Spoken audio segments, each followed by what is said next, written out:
igbelukwara no igbazukotara no ugwumba panijara no woge ndi igbelukwara no igbazukotara no ugwumba panijara.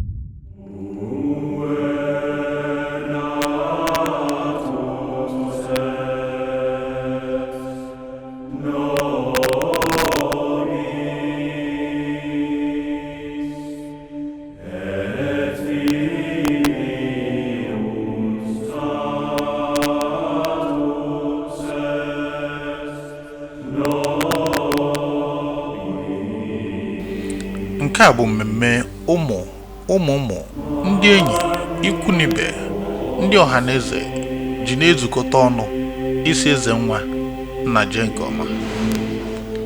17 ka Chineke donyere onye ọbụla dịka akwụkwọ nsọ kwuru. Ya mere onye ọbụla ndị fere n'ahụ mara na o nwere jara ndụ ya atọka anyị imetụka anyị aka. Ya mere anyị ji asị gị na je nke ọma. Anyị ga-ezute n'ụbọchị ikpeazụ. Ebe ọ bụ na nke a bụ njem ma ọ bụ ozi mmadụ na-ada eduga ibie, onye ọbụla na-aga sụsụ ya. Ya mere dịka anyị na-ene gị ugbu a chi ejie na oru na mgbe ahụ iji apịachi akwụkwọ, onweghị ihe anyị ga-eme na-abụghị isi gị ka emesịa.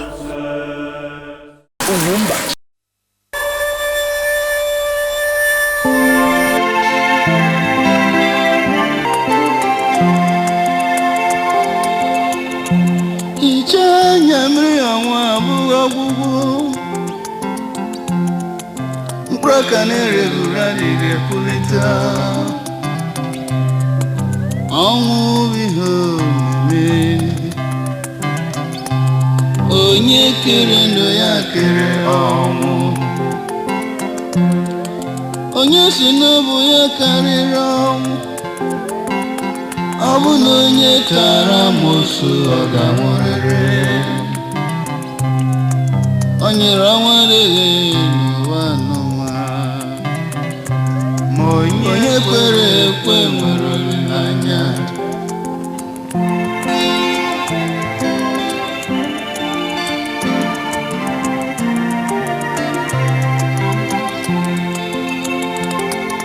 Agbabiri nwa rịarara nwa o doro anya, onye kwere nwere olileanya ebighị ebi. Igwe niile gaje n'ụzọ doro anya, mana onye kwere n'anya Jesus kena n'ime mbịa bụ olileanya bụ ute na ọnwụ na-ebube.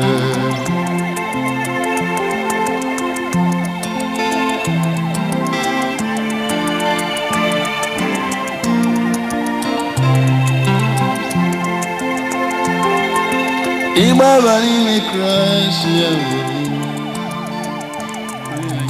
ọ ga-ebili na-enweghị ure. Onye kwere ekwe anwụghị anwụ.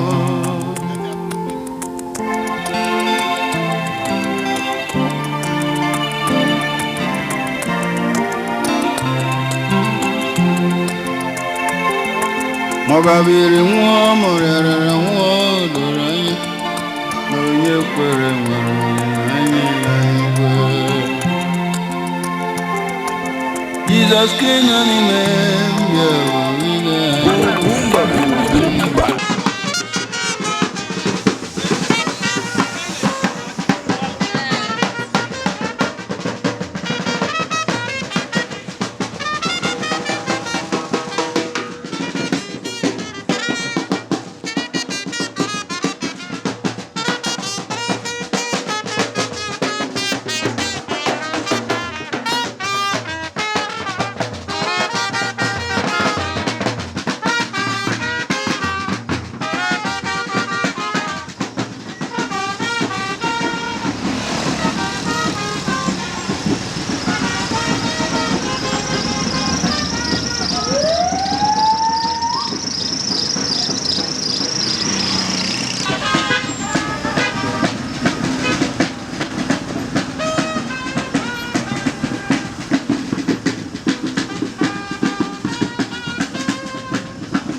Opurobios Igwe Jenga.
Ezenwa aina sige no.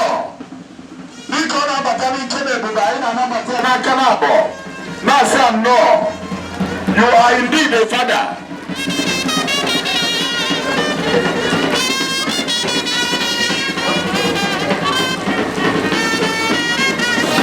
Niko batona na anya choro kambele na mara ya.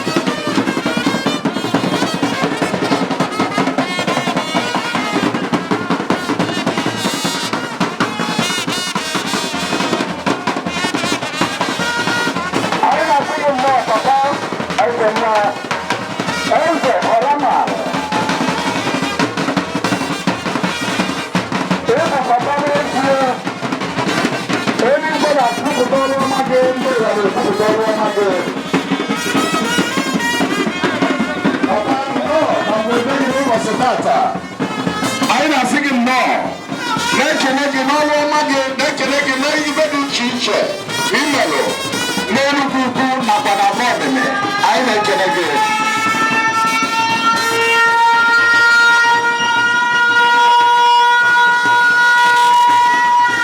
Epo mentor. Ile la kanusa du chiche. Nenu kuku na umulwe. Aina sigi no. Ezenwa. Papa, anyone na baluka kebe, Nora na baluka kebe.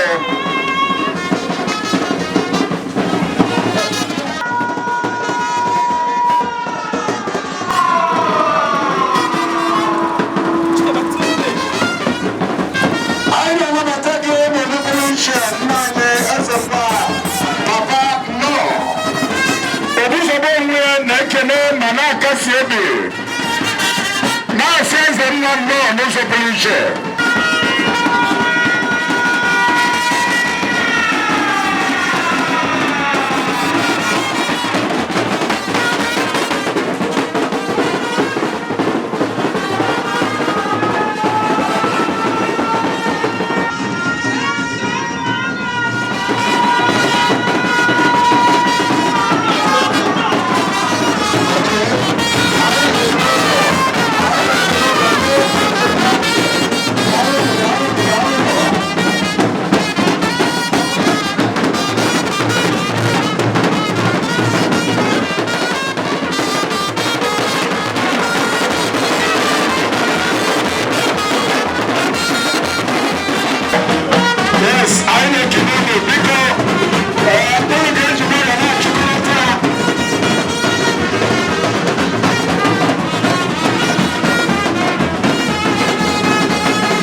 batifenye ntụziaka dịka anyị ga-esi wee gaa n'iru.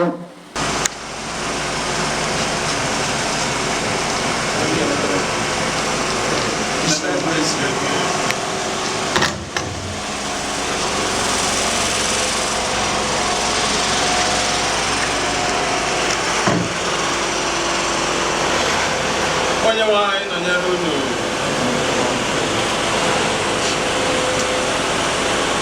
Chineke nke pụrụ ihe niile, isi nke amamihe niile, onye ndụ n'ọnwụ dị n'aka, ezinụlọ ndị Okonkwo, kelee gị n'ịhụnanya gị ebe ndị ọrụ gị ndị anọ, kelee gị n'ihi na ebere gị bara ụba, kelee gị n'ihi mmanya gị nọnyere ezinụlọ a na mgbakọnye na ha niile awụsi ọka mgbe na ntị n'ụtụtụ a, kelee gị n'ihi Inspirational Surprise ndị ọnwụ ndụmọdụ gị Lawrence na-ewute n'oge a. Onye nwanyị biko ahịa ya oge weta kasị obi zoro ebe ụmụ ya. Gọzie ihe niile ka a ga-eme n'ụbọchị taa. Gọzie ndị ga-esi obodo na nta dị iche iche wee bịa. Kwee ka amara gị dịta na ndụ. Nke kasị onye nwanyị ya ayọ. Anyị mara anyị nọ n'etiti ugwu mmiri ma ikuku biko nye anyị iru igwe dị mma. Kwee ka ụbọchị taa bụ ụbọchị anyị kasị nwanne anyị ga-eje nke ọma. Kwee ka ụbọchị taa bụrụ ụbọchị anyị ga-afụ ihe anyị ga-eji wee too gị aga dị mma. Site na Jizọs Kraịst bụ onye nwe anyị. UGWUMBA.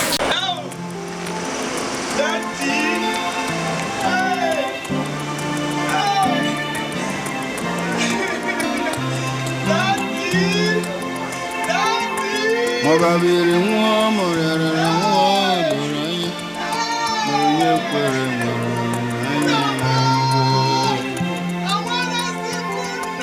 Jesus King anime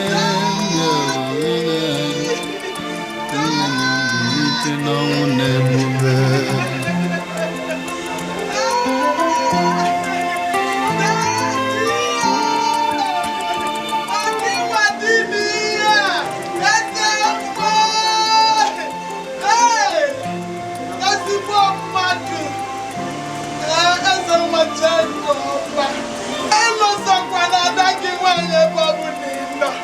Daddy, this vacuum created too much for me. Daddy, Jenkoma, IGBOMOVIES, Biko, Jenkoma. Hey!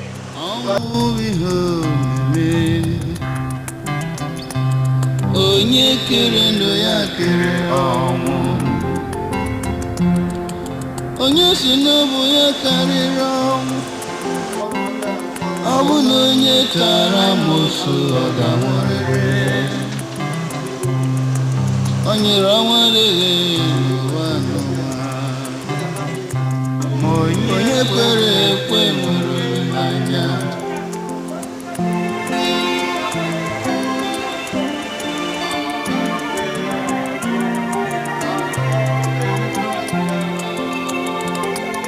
Agbabiri nwa rịọrọ nwa odoro anya onye kwere.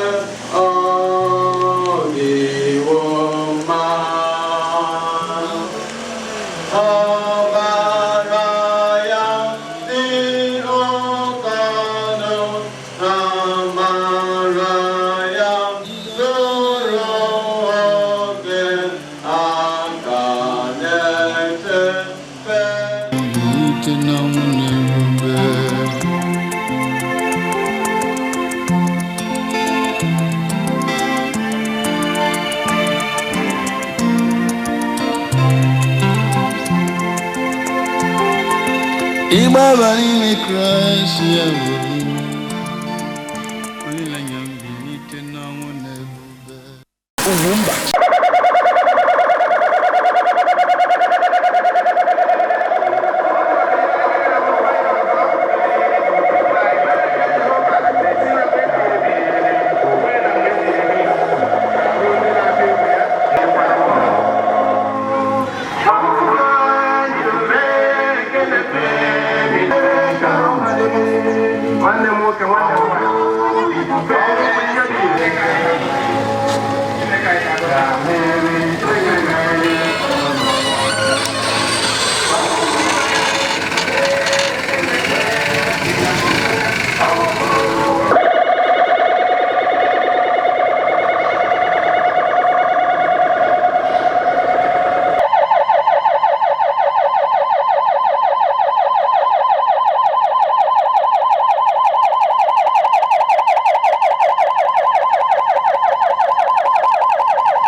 Jesus Christ, UGWUMBA.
IGBOMOVIES.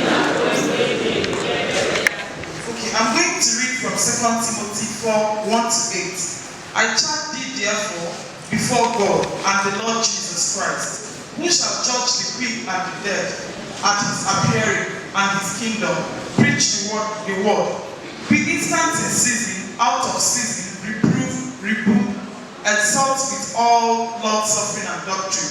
For the time will come when they will not endure sound doctrine, but after their own lusts shall they keep to themselves teachers, having itching ears, and they shall turn away their ears from the truth, and shall be turned unto fables. But watch thou in all things, endure afflictions, do the work of an evangelist, make full proof of the ministry. For I am now ready to be offered, and the time of my departure is at hand. I have fought a good fight, I have finished my course, I have kept thy faith. Henceforth there is laid up for me a crown of righteousness, which the Lord, the righteous judge, shall give me at that day, and not to me only, but unto all them also that love his appearing. This is the word of the Lord. Can Jehovah in not the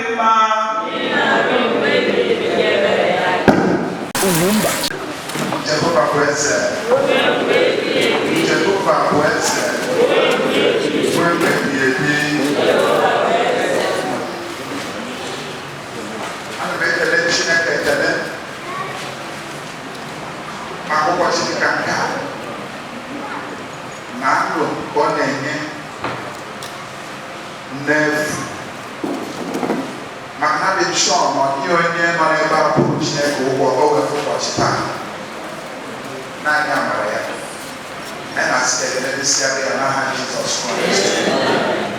Very briefly, I know John was in the road to Christ.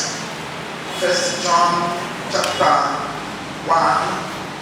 I want to read verses 1 and 2. I was in book. John the Herald Christ leader. You see temple. I'm out temple and God. Ihe nke dị ire site na mbụ. Ihe anyị nụworo, ihe anyị jiworo anya anyị hụ, ihe anyị kiriri nke aka anyị detụkwara banyere okwu nke ndụ ahụ.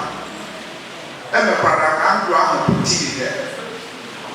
Anyị ahụwokwa ya, na-agbakwa ama, kọkwara unu ndụ ahụ, ndụ ebighị ebi ahụ, bụ ndụ nke dị ire n'ebe anyị nọ. Ewee mee ka ọ pụtara anyị ihe. Nke a bụ Onyenwe anyị. Mgbe mere heresi, ịma na in life, enwere ndị na-achụ efi, nwee ndị na-achụ efi. Mgbe Jesus nwụsịrị, about 54 AD, by then, from the apostle, John was the last to die. That will be bad. But lucky thing about it is that more can more when Uzoga be but then when they will not show that Christ did not cast the shadows. Only the last now. Christ said, "We're wrong." And when they will not that he did not leave footprints.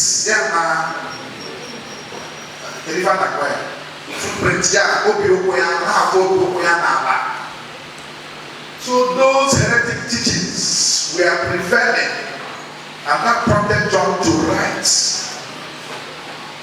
Wherever kneel to Christ, that near John will a witness, to his shadow, witness to his footprints, and all the rest of them. What about us? He touched him. Only Nasi, even that no, I say, come Chineke. When you put here in human form. Number one, and the other, if I don't know, number one, no problem, I can just tell the event. If I know what, oh, Makaluke, or see if I know again, if I know for Baba. How about us learning when I knew the young or where motive and I care. These three elves, they back near church, near this generation.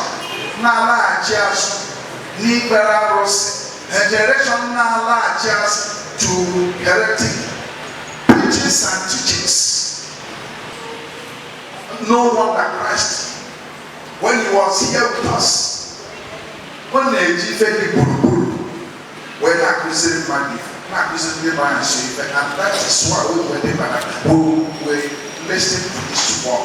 Very important. You know what? Because now, listen, no successful man or woman, friend from moon or when raw, they look had enough before not a successful man, even in their ministry. When not a successful man in their business, when not a successful man in academic field. Must have looked very hard enough.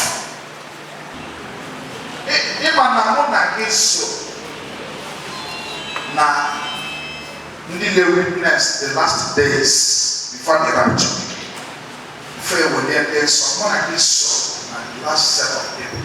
And that is why it is important that we must be willing to do what others who do not want to make heaven, that thing they are not willing to do. I and you must be willing to do it. And what is that thing we must do? We must learn. We must listen. We must look at.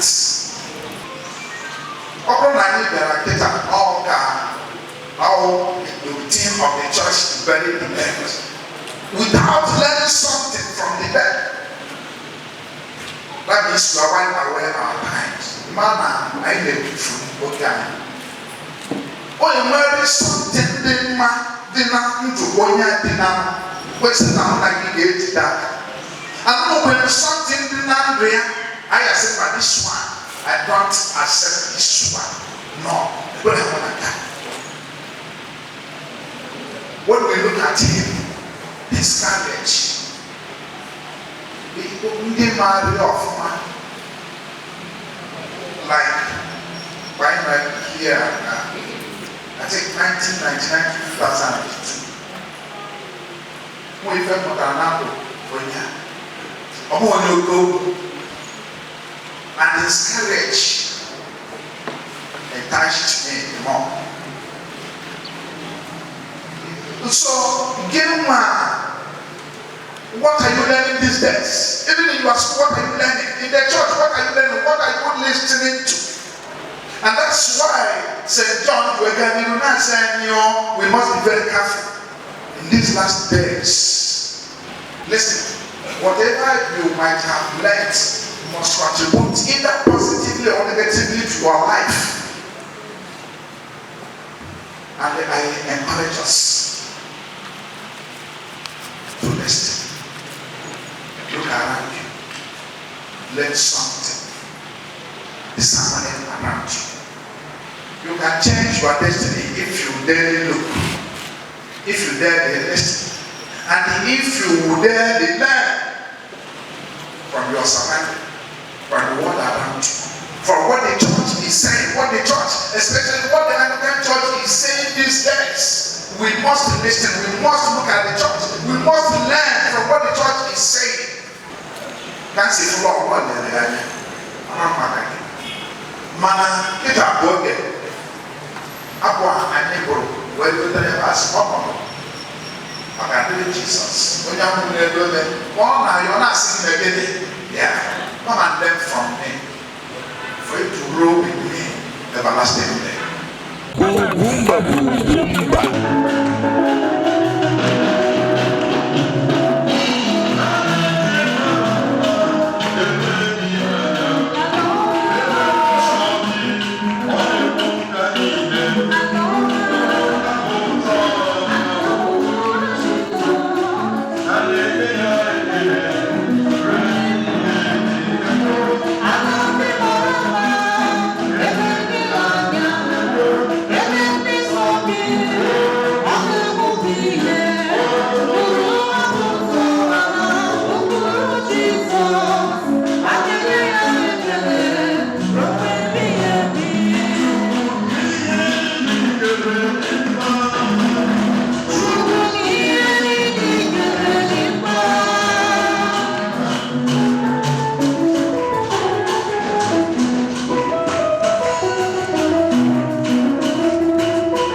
Ya yo kwe ka iwe site n'ọnụ ụzọ ọmụba na ndụ ebighị ebi. Ka ọ ga-abụsite na nwayọọ na-esi nkwe na-enweghị mgbakasị ahụ. Anyị wee na-aga n'ihu na ndụ anyị n'ụwa nke a. Ruo mgbe ị ga-akpa isi n'okpuru anyị ụzọ nke gaba. Anyị na na-ewe ezukọkwa ọzọ site na Jizọs Kraịst onye nwe anyị. Gị na ngozi gị. Anyị na-arara ezinụlọ ọrịa nserapụ na ndụ a wee na-enye. Ugbu a bụ ọrụfa di bụ ọrụfa nna bụ ọrụfa ụlọ elu. Ụbọchị niile nke ndụfa ka otuto nke Chukwu wee kpuchidefa. Ka ihe egwu niile nke ajọ oge a wee ghara iru ha ahụ. Gozie ezinụlọ anyị na-arịọ gị. Ihe ọ na-abịara aka ime bụ ihe dị mma n'anya ka ọ gara ha nke ọma. Onye nwe anyị Lọrens nọrọ ara 80 ụmụ gị dị aka n'ụzọ ụbọchị ndụfa. Ha ga-ahụ ụlọ biri n'ime ya. Ha ma-ahụ na onye ọzọ ebichie ma ọ kwụọ mkpụrụ onye ọzọ abụọ. Nwa ga-eme ka ihe gara ha nke ọma. Ikwere mkpa ificha anya wee n'anya anyị biko n'ibulite elu na ịgọzi fa n'ime ka ekwe ha pụta ife hichaa ụmụ gị ndị anya mmiri ka ọnụ anyị wee zuo oke. N'anya ịfụnanya na ebere na ngọzi nke Chukwu ka anyị na-arara unu nye ka Chineke gọzie unu debe unu chebe unu ka Chukwu bulite ife nke iri aka ọmụọ n'ebe unu nọ ka ngọzi Chineke bụrụ ile ife niile bụ nna mata na mmụọ nsọ dakwasị unu tinyere unu ugbu a na mgbe niile. UGWUMBA. Asal mereka doa yang juga agak ingin Lawrence sama OKONKWO. Zola is the main demand that when you get from 16th of April, it's not Saturday. Like say die in my arms, something like that. When we thank God for everything, to reach it is not a small thing. Give glory in everything. Maybe I never last that way can you not achieve what you achieve. When you put the government in the city, that government, that family, our chairman, I use this platform to shoot the people that's especially when you wait at during time like that was sick. Really showed me love. As a father, generally, about to know my good family, Papa Fashion raised up there. Thank you so much. When you think about it, I'm still saying back in the church. You will come out of it. When you back to church, you all know it is. Thank you so much, everybody. Reverend Mark, I'm happy to see you. Thank you so much.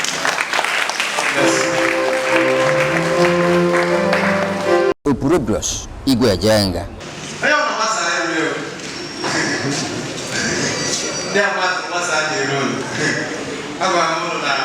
Yesterday, Lord, you had a